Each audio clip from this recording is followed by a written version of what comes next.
Welcome, everybody, to the Choose Greater Health show with Paige Spears that we do here every second and fourth Friday of the month.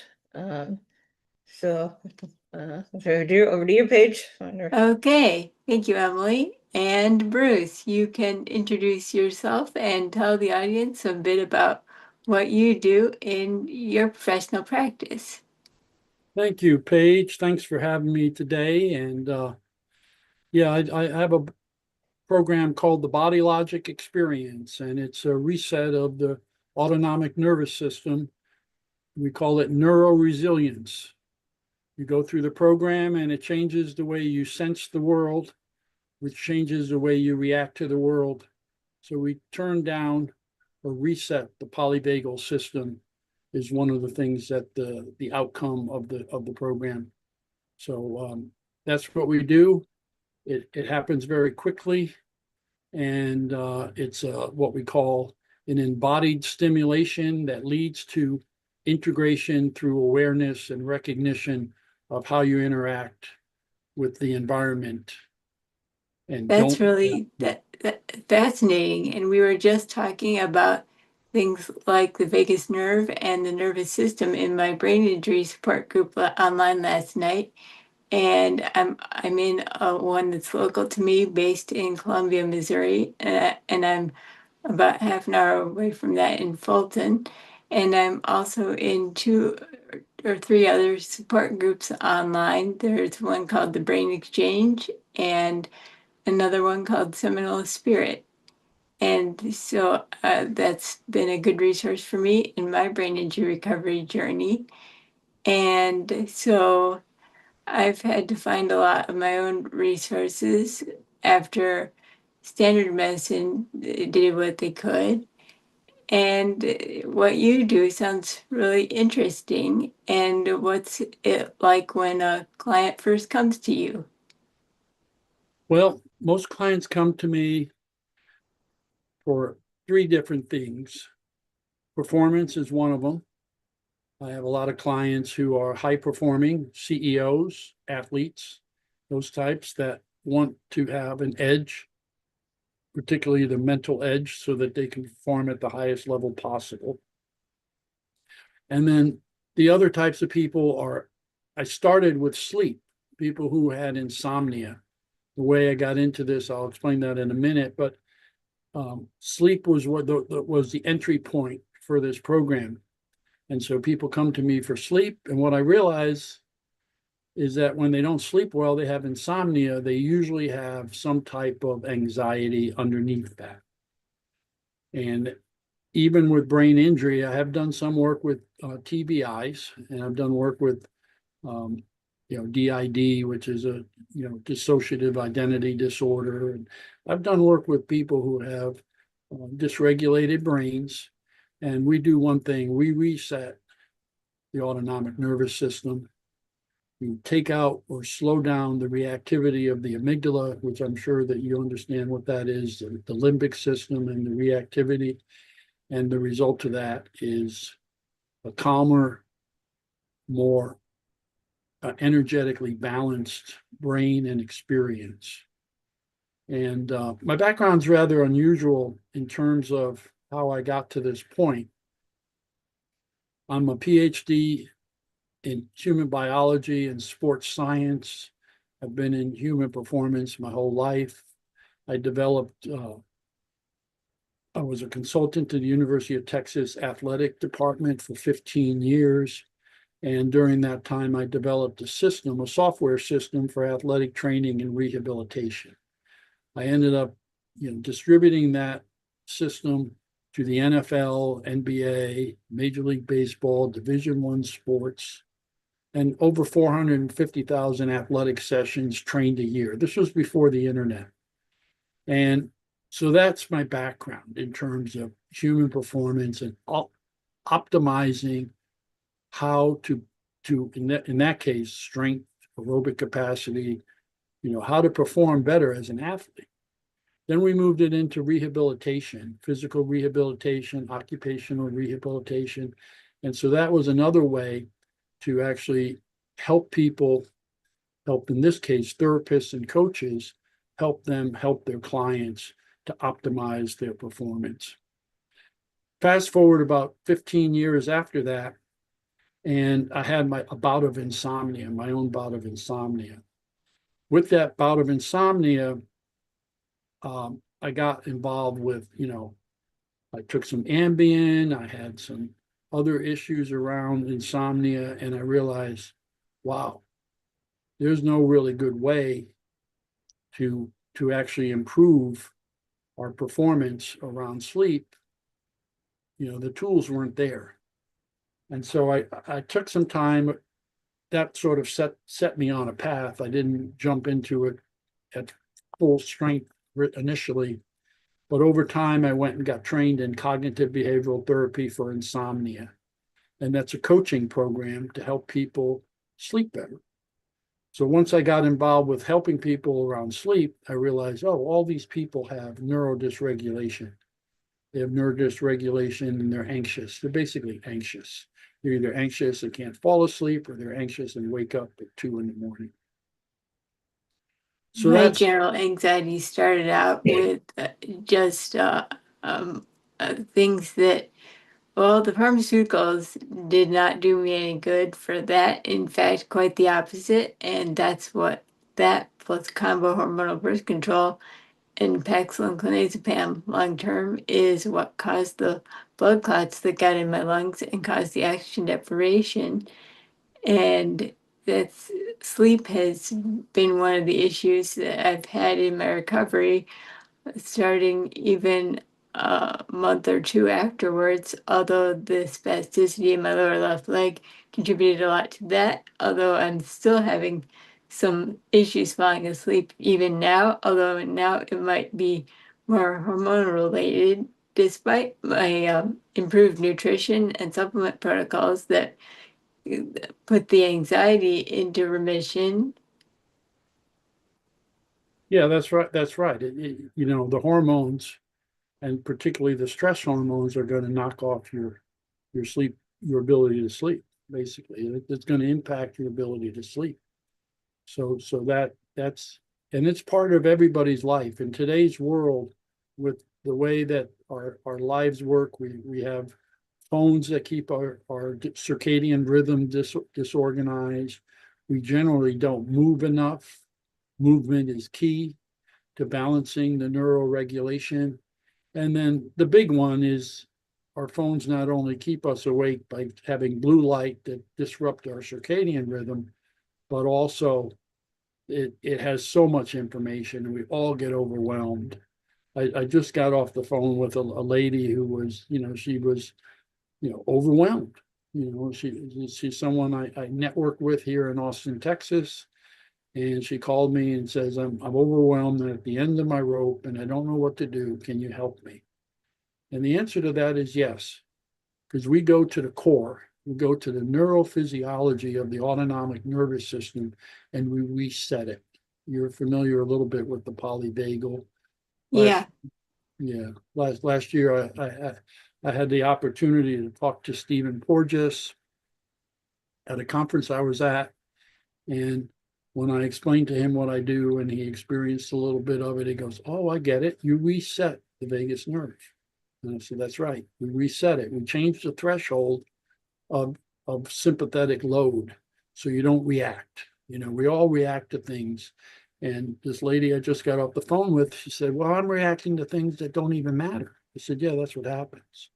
We react to things that don't matter because our nervous systems are so wound up and so dysregulated that we react to the littlest things. We react to the pebbles rather than the boulders. And so that's where all this, and we all do it to some extent. It's part of living in a modern world. And so that's what I wanted to do. I wanted to reset the autonomic nervous system quickly and effectively.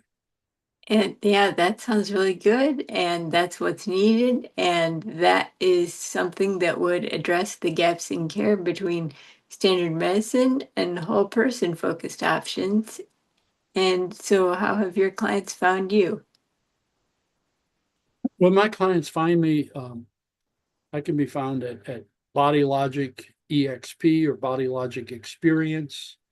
And that's our main website. We also have a website called Body Logic Institute, where we talk about some of the background of what we do. But those are two of the areas. I can also be found at my phone. You can text me on my phone at 512-431-8531. Any of those, we can have a conversation about how I can help you. It is at this point, a hands-on type of experience. I call it a vibrational massage. We do have programs that we can work with you remotely, but what I'm primarily talking about today is a one-on-one reset of the autonomic nervous system, in a vibrational massage type of environment. Have you had any referrals from standard occupational physical speech therapists?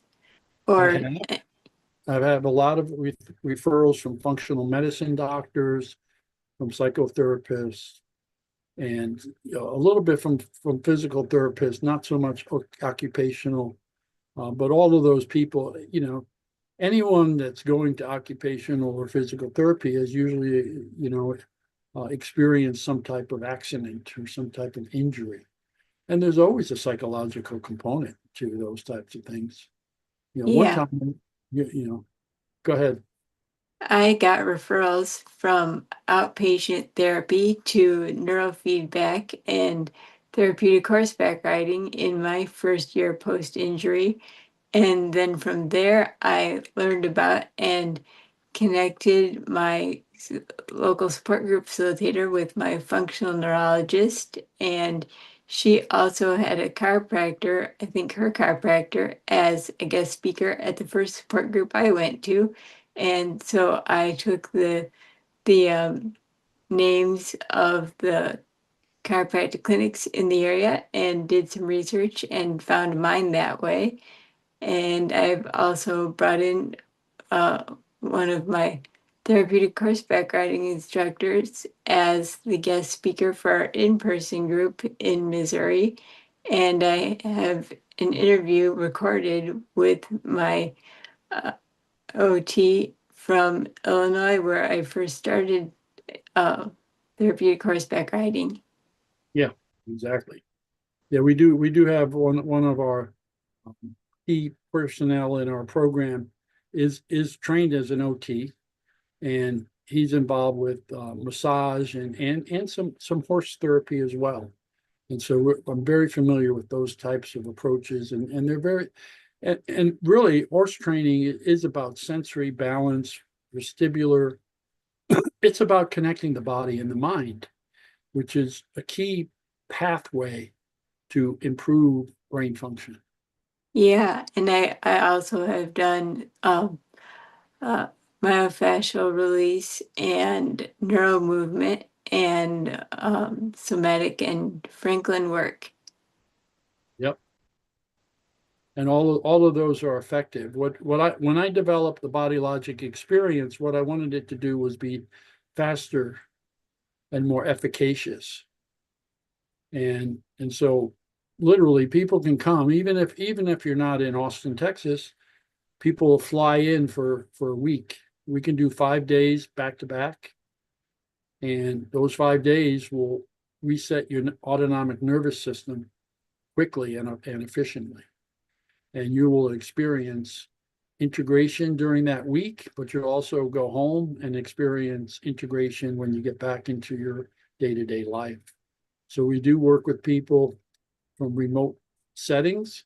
They do have to come to Austin, Texas, but it is possible, and it's like unlike anything else because it's fast and efficient. And I call it HIT training for the brain. I shared earlier about my background in cardiorespiratory physiology as a sports scientist and working with athletes.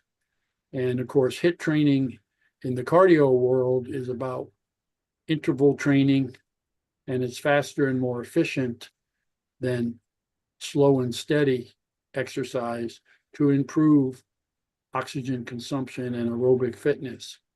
And so when I started this program, that's what I wanted to do. I wanted it to be fast and efficacious more than breathwork, yoga, meditation, and movement programs. Have So you worked with anyone who's had disruptions in, say, developmental movement patterns and has difficulty coordinating walking? I have worked with developmental. I don't usually work with children. However, I have worked with a few children. One of them did have developmental issues, both physical and emotional. And we reset his nervous system in a matter of 2 or 3 weeks. And it was documented by school. He was like I would say in special education program, and he would wander out of the classroom. And when we started working with him, he would wander out for 60 minutes a week. And then by the time we finished 4 weeks later, he had stopped. But it went from 60 minutes to 40 minutes to 20 minutes, and then ultimately to 5 minutes. And then no longer did he respond or wander. He was able to focus and maintain his energy. And that's the key. It's all about energy at the end of the day, as you know, Paige. Yeah, I've had issues with my neuromotor function and coordinating movement. Well, my walking initially it was there, but it was slow and I couldn't modulate my speed very well. And then after I'd been home for about a week, 6 weeks post injury, then my lower left legs swelled up and my it started spasming, and that went from my knee to my toes on that side. And so that was a really big challenge to get that settled down. I think the neurofeedback may have had a hand in that. Mhm. And walking and resetting all of that has been a big thing I've wanted to work on in the years since then. Yeah, what part of what happens there is that um, the communications between the body and the mind have been impacted. Okay, they're not fluid. And so we do have experiences besides the 7-year-old that I was talking about. We do have experiences. I had a lady who was in the middle of chemotherapy, okay, and she had neuropathies in the lower limbs, which is similar to some of the things that you're talking about in terms of misfiring, not communicating with the brain. And those got resolved. In a 5-day program, the 5-day protocol coming in, I told her they would be resolved by the end of the week, and they were. They disappeared. Now they did come back a little bit more. She came back for another session, and then they disappeared for 6 months. She actually passed away within 6 months after I stopped working with her. But so we bring those things back online. We stimulate everything from the toes, the bottom of the feet to the hands. So neuropathies or disconnections between the body and the mind get reinnovated with our program. That sounds really good. And you've told our audience where they can find you and how they can work with you. And thanks for being on today. Oh, you're welcome. Thank you very much for having me. I really appreciate it, Paige. Thank you.